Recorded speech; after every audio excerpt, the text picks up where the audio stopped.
Okay, I'm here to address one of the 6G hands of the Bubishi, and I'll probably end up getting around to doing videos talking about all 6 of them, but right now I just want to address this one, which is called the blood pool hand, okay? Now, in my copy, it displays, here's the illustration, okay? It's this one right here. Now, what it says about the blood pool hand in here is the blood pool hand is used to twist and pull at the eyes, throat, head, hair, and genitals. Victims of this technique must be treated with a ginger and water solution. After applying cold water to the injured area, the victim must refrain from lying face down. Now, I was watching Pintazi's video on the 6G hands, and all due respect to him, by the way, you know, I appreciate what he does, and I know that he knows his stuff. But when he talks about the blood pool hand, he talks about using the knuckles to drive into the point with rotational force like this. Now that'll definitely work, you know, but I think that there's another aspect to it, and I'm drawing this from my knowledge of Tui Na, which is a Chinese healing massage. Okay, it uses the same kind of principles that are used in Kyusho and in Chin Na, which of course, you know, Kyusho is Japanese, Chin Na is Chinese. The Bubishi, that comes from karate, that's Okinawan.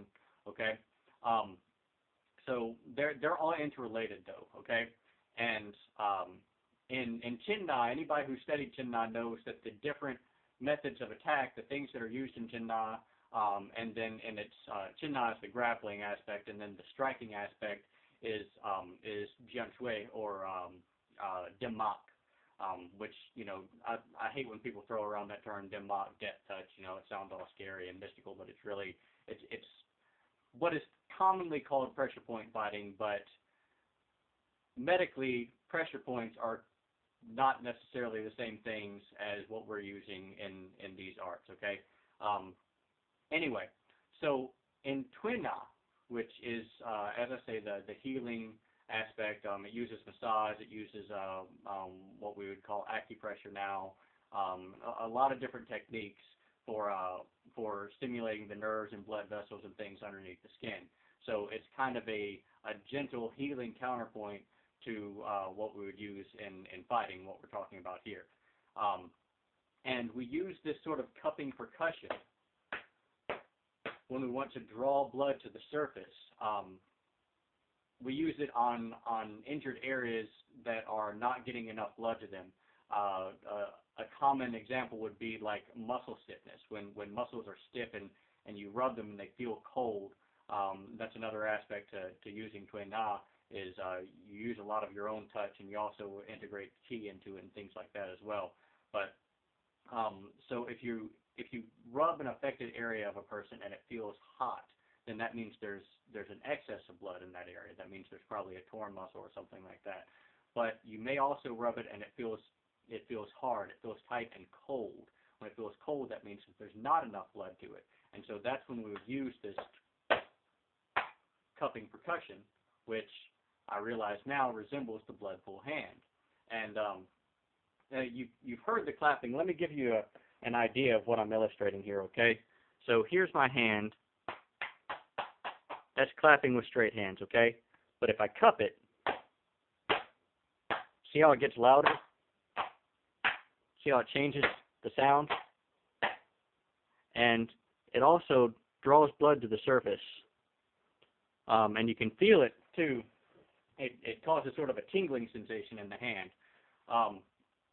So I believe, and you know, I hate to put things out there not having actually applied it in a martial application myself, but my educated guess here, my theory here, and I think it's sound, is that the blood pool hand is called a blood pool hand because it causes blood to pool.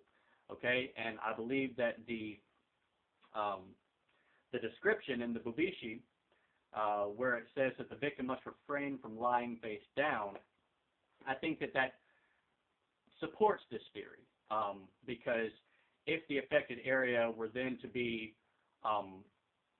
affected by gravity as well, then it would cause the blood to pool even more. So, you would want to treat that and get the blood flowing beyond that point and stop it from pooling in that area. But the blood pool hand, and, again, it says that it's used for attacking targets like the eyes and throat, okay? I have no doubt that if you were to use that technique, that same kind of, you strike and then cup, okay? And it says that it's used for striking and twisting, okay? So, again, apply a twist to it. See how loud that gets? Okay? And it's doing that because it's actually causing the air around it to be disrupted, okay? And so if you were to attack the eyes or ears with that, I'm certain it would be absolutely devastating, okay? At the same time, attacking blood vessels, and again, if you've studied Chin Na, you know that the different types of attacks that are used are attacking the bone and sinew, attacking the nerve points, splitting the muscle, and then, of course, attacking the blood vessels, okay? In Chin Na, you would usually aim to grapple to close off the blood vessels, all right? But in this, I believe what we're doing is opening it up, okay? So the blood pool hand, using that technique on areas where blood vessels are close to the surface, should cause a significant rupture, okay? Especially if you have attacked it previously with maybe a phoenix eye fist or something like that to weaken it, and then you draw it out. So I can't really recommend going out and trying this because if you don't know what you're doing, you don't know what kind of vessels you're attacking, and you don't know how to heal somebody from it after doing it, the effects could be pretty serious. But if anybody has any experience with any of this, go ahead and comment. Let me know what your experiences are. Maybe we can kind of study this together.